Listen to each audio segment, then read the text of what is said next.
Is a class on the Srimad Bhagavatam, 3rd Canto, 26th Chapter, text number 35, given by His Divine Grace, A.C. Bhaktivedanta Swami Prabhupada, recorded on January 12, 1975, in Bombay, India.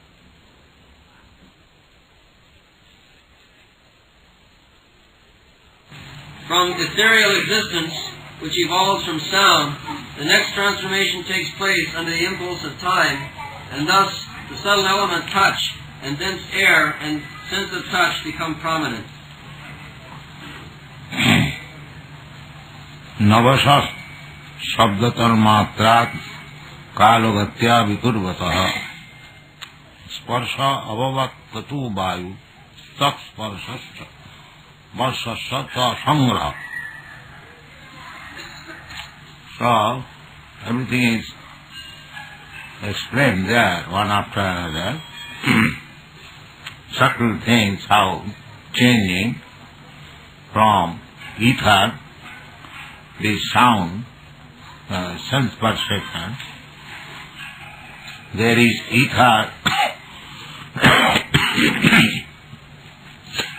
In this space also there is ether, and we can understand the presence of ether by sound.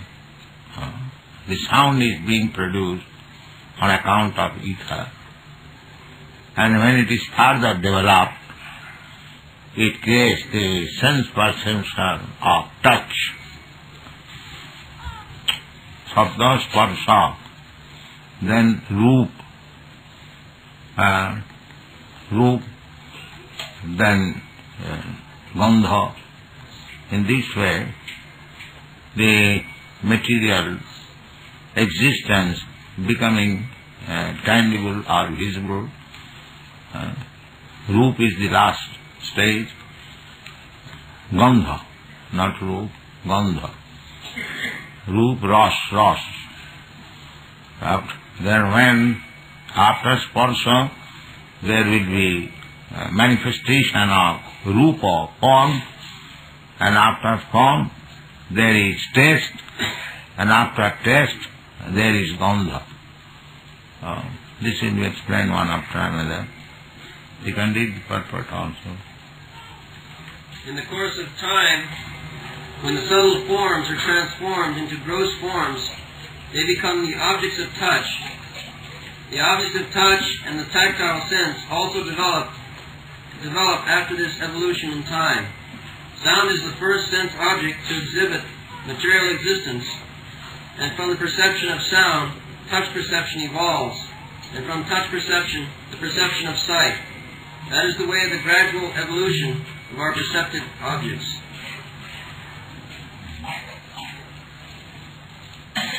You can read the next part. Mriduttam katinattam cha. Softness and hardness and cold and heat are the distinguishing attributes of touch, which is characterized as the subtle form of air. Mriduttam katinattam cha saitam usnattam eva cha etat sparsasya sparsatyam tanmatratnam cha navasat. These are all different transformations of the ethereal existence. So, in the Bhagavad Gita, it is said, Matra sparshastu kaunteya sitasna sukhadukkada.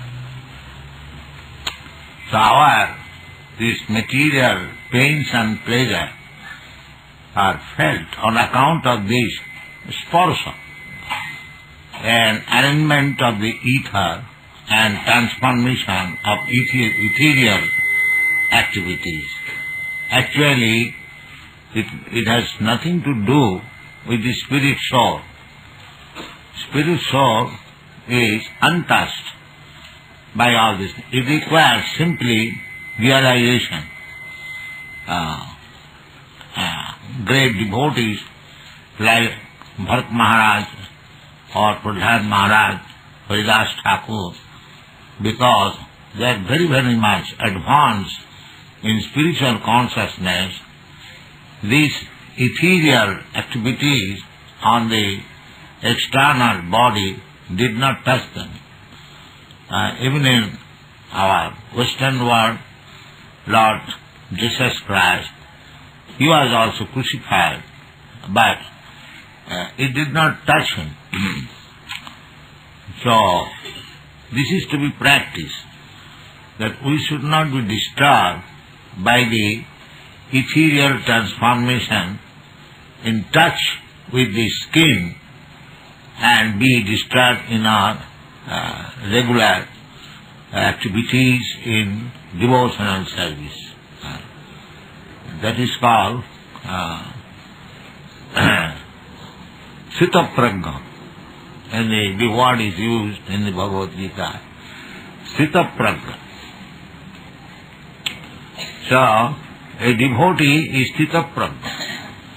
He should not be disturbed by this material condition or change of ethereal activities. We should be fixed up, atmastha. And then our progress in spiritual life will be unhampered. Actually, as it is stated in the Srimad Bhagavatam, ahoituki apratihata sabai pungshan paro dharma jato bhakti adhokhaje ahoituki apratihata jenatma samprasidati. When we are firmly fixed up in devotional service, that is the highest transcendental form of religion. There are so many religious systems, Hindu religion, Muslim religion, Christian religion, but they are all material conception of religion. Material conception means that we are in this material world and through a process or system we are trying to understand what is God. That is called religion. Dharmant sakshat bhagavat pranita. The attempt to understand God and His laws, that is religion.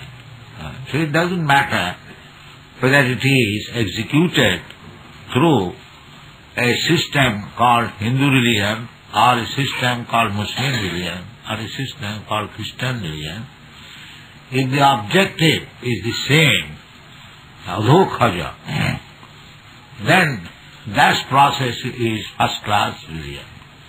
If we simply stick to a system without making any progress towards the goal of understanding the adhokhaja, then it is shramaeva hi kevalam. Dharmasyanusthita pungsang vishaksena katha sujat notpadayad rating jadi shramaeva hi kevalam. Don't be stuck up in a system. The system is required provided if you make progress towards the realization of the Supreme. But if you simply follow a system but do not make advance in the matter of realizing the Supreme, then according to Srimad Bhagavatam or according to the Vedic version, it is simply labor of love. It has no value. Therefore Bhagavad says that is first class religion system. It doesn't matter you call it Hindu or Muslim or Christian or Buddha. That is first class religion which helps you progressing in realization of the adhokhaja. Adhokhaja, another name of Krishna. Adhokhaja means the subject matter which you cannot understand simply by mental speculation or by empiric knowledge, by exercising in empiric knowledge. That is called adhokhaja. adhokrita akhaja jnanam jata. So we have to approach that adhokhaja. There are different stages of knowledge. Pratyakha, parakha, aparakha, adhokhaja, aprakita. So we have to approach the aprakita, transcendental, above the material nature. Adhokhaja is almost nearer than the lower grade of knowledge. Pratyakha, parakha, parakha. They are in the Kanishthadikar. Achayameva hare japujam. यहाँ से नगद भक्तेषु चान्नेषु स्वभक्त प्राकृत स्मृता. So Prakrit stage is pratyakha knowledge, direct perception, and knowledge received from parampara, pratyakha, parakha, then aparakha, self-realization, then adhokhaja, aprakita. So Krishna consciousness is aprakita knowledge. It is the topmost platform of knowing Krishna, aprakita knowledge. So long we are up to the adhokhaja knowledge, that is regulative principles. We have to follow the regulative principles strictly, and aprakita knowledge is for the Paramahamsa. That is called raga bhakti. In these stages, pratyakha, parakha, they are called vidhi bhakti. But without vidhi bhakti, you cannot reach to the platform of raga bhakti. Although that is our aim. Raganuga, raga bhakti is executed following the footprints of the devotees in Vrindavan. That is called raga bhakti. Krishna's personal associates, not to become directly a Krishna's personal associate, but following the footprints of Krishna's eternal associates, we can come to the stage of raga bhakti. That is called parabhakti. That parabhakti is required. Brahma bhuta prasannatma na sochati na kankati samas sarveshu bhuteshu madbhakti lavati param.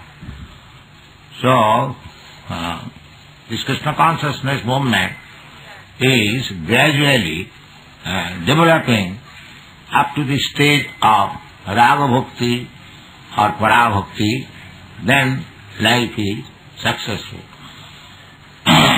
In that way, we should not be disturbed by these ethereal interactions, as it is stated here, mriduttam, katinattam cha, swaitam, usnattam evacha. We are disturbed by these things. Suppose we are lying on the floor, it is katinattam. It is very hard. But if we give a cushion or a nice mattress, that is mriduttam. Similarly, shitosna, water, sometimes it is felt very chilly, cold, and sometimes it is very hot. The water is the same. According to the change of ethereal arrangement, it is becoming in different position, different condition, and it is the source of pains and pleasure on account of this touch, the skin. The skin is touched. So if we understand fully that I am not this body, that requires realization, Atmanubhuti. The more we become advanced in spiritual consciousness, the more we become situated in Atmastham. That is called Sita Prajna. then we shall not be disturbed. And we should practice not to be disturbed by these conditional or ethereal transformation. Because we do not belong as spirit soul. Aham Brahmasmi, I do not belong to this material arrangement. But I have been accustomed to this. So by practice, I have to come to the spiritual status, and during practice, it requires tolerance. That is called bhajan sadhan or tapasya, austerity, penance, tolerance. The things which are not, but somehow or other we have identified with such material things, and to practice again, come to the spiritual platform, that tolerance is called tapasya. This is the meaning of tapasya. Tapa means pain, so voluntarily accepting some pain. Just like sannyas, Kalika, in this age, it is very difficult. But Chaitanya Mahaprabhu gave us the example that he was lying down on the floor. His devotee wanted to give him a quilt, a soft bedding, but he refused. He did not take it. So he is teaching us. Chaitanya Mahaprabhu is the teacher. Apani achari Prabhu jivere shikhar. But still it is very difficult to strictly follow. But we must try to follow as far as possible. So Chaitanya Mahaprabhu has therefore taught us, Tinadapi sunitena tarorapi sahisuna. We must be tolerant like the tree, or more than the tree. The trees, they are standing in the open air, and there are so many disturbances, storm, scorching heat, and somebody is taking the leaf, somebody cutting. No, it doesn't protest. Tolerance. This is a very good example of tolerance. So, in order to execute our spiritual consciousness or Krishna consciousness, we shall learn tolerance. Tolerance that is advised in Bhagavad Gita, the Kam Titikha Sabha. Don't be disturbed. Just like a Brahmana or a sannyasi has to take 3 times bath, and if it is very chilly cold, it does not mean that he will give up that taking bath 3 times early in the morning. He must take. That is called tolerance. This is one of the examples of tolerance. There is severe cold, chilly cold, but my duty is to take bath in the morning, so we must tolerate. I must tolerate the chilly cold, and still I take my bath. This is called tapasya. Not that it is very chilly cold, I will not take my bath. No, that is not allowed. Then you are lagging behind. You must take. Of course, if it is very serious, somebody seriously ill, that is a different thing. Generally, Krishna advises, Tang titikka matra sparshastha kaunteya sitasna sukha anitya. Anitya. Anitya means they are not permanent. Agama paina anitya. They are seasonal changes. They will come and they will go. Simply ethereal arrangement only, you must know. External arrangement. It is rather illusion. External arrangement means illusion. We have nothing to do with it. But due to this, Kali Yuga, especially, we are very much affected by these external disturbances, and that disturbances sometimes make us forced to forget our relationship with the Supreme, and that is called illusion, that is called Maya. But if we become very strictly adherent to Krishna consciousness, that is very easily done at the Kali Yuga. Kirtanariva Krishnasya Mukta Sangha Parang Braja. Kirtanariva Krishnasya. If we strictly chant this Hare Krishna mantra, Hare Krishna, Krishna Krishna, Hare Hare, Hare Rama, Hare Rama, it is especially prescribed for the men in this age, then we become Mukta Sangha. Mukta Sangha means although we are in this material world, we are not in touch with it. That is called Mukta Sangha. Mukta Sangha Param Braja. We remain untouched by the material contamination and gradually becoming perfect. Then we can be transferred to the spiritual world. This Hare Krishna movement is pursuing, following the footsteps of Sri Chaitanya Mahaprabhu. Hare Nama, Hare Nama, Hare Nama iva kevalam, kalo nasteva nasteva gatirannatha. These are all according to Vedic injunction. This Hare Krishna movement is not a manufactured way. This is actually following the Vedic principle.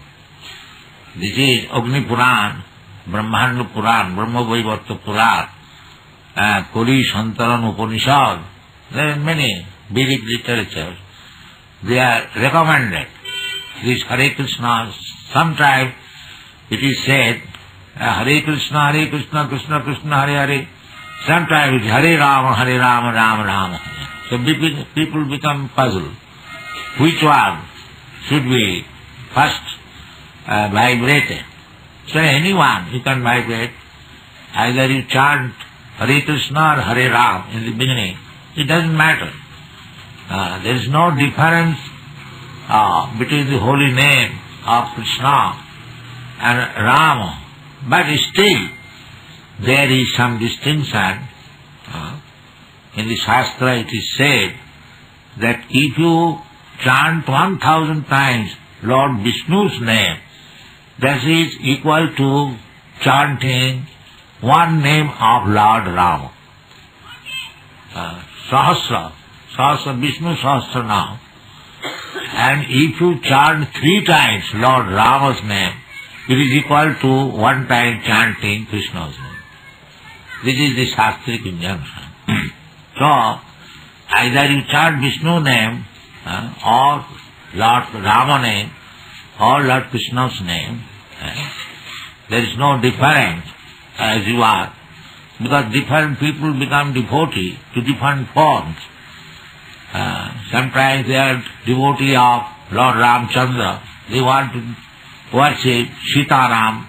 That is also good. Sometimes they want to worship Lakshmi Narayan. That is also good. And sometimes they want to worship Radha Krishna. That is also the same. There is no difference. Ramadi muttishu kala niyamena tishtan nana avatar vakarad bhuvaneshu kintu Krishna swayam samava. There are many manifestations of Vishnu, Advaita, Achyuta, Anadi, Ananta Rupam, but the original manifestation or original Krishna, Krishnasu Bhagavan Swayam. Really, when we speak of Bhagavan, that is Krishna. So, Krishna's expansion, they are also Bhagavan. And those were very, very powerful, like Lord Shiva, Lord Brahma, Narada, and many other devotees and sages. They are also sometimes addressed as Bhagavan in the Shastra, but not ordinary man. Ordinary man cannot become Bhagavan. That is not possible. But everyone can become exalted devotee. Just like Narad Muni, in his previous birth, he was a maidservant's son, not even born in the Brahman family. But by good association of devotees, he became next part Narad Muni, the spiritual master of so many exalted devotees. Narad Muni's name we hear in connection with Prahlad Maharaj, Juhu Maharaj, and many other devotees. So, everyone has the potency, just like Narad Muni. So, it doesn't matter where you are born. Narad Muni was born as a maidservant son. By good association, Satam Prasangat Mavavita Sangvita. By good association, next life he became Narad. So this satsanga is very important. Association. Therefore we have named this Krishna Conscious Society. Anyone can join it. It doesn't matter what he is, and actually it is practically we are doing. You are collecting, recruiting members from all parts of the world without any distinction. The distinction is there in the material platform. In the spiritual platform there is no such distinction. Pandita Samadarshan, Sama Sarveshu Bhuteshu. That is the vision of the devotees. They see only the spirit soul, part and parcel of Krishna. Their sympathy is for the spirit soul, that here is a spirit soul and he is part and parcel of Krishna. He is now bound up by this material bondage. Let me try to rescue him. Prahlad Maharaj says, Suche tato vimukha chetasa maya sukhaya bharamud bhato vimura. They have become foolish. They are thinking that in material bondage he will be happy. That is not possible. Therefore Vaishnava, like Prahlad Maharaj and his followers, they very seriously think of these fallen conditioned souls and try to rescue them. And in this Kali Yuga, it is very easy, as I have already explained. Kalau dosha nidhi rajan asti jiko mahanaguna. In this Kali Yuga, it is a ocean of fault. So many faults are there. One after another, one after. But there is one benefit. Dosha nidhi asti jiko mahanaguna. Very great quality. What is that? Na kirtanadeva krishnasya mukta sangha param vridi. He hasn't got to do anything else. If he simply chants the Hare Krishna mantra, kirtanadeva krishnasya, then he becomes free from this material bondage and goes back to home, back to God. So our only request is to everyone present here to chant this Mahamantra, Hare Krishna, Krishna Krishna, Hare Hare, Hare Ram, Ram Ram. Thank you very much.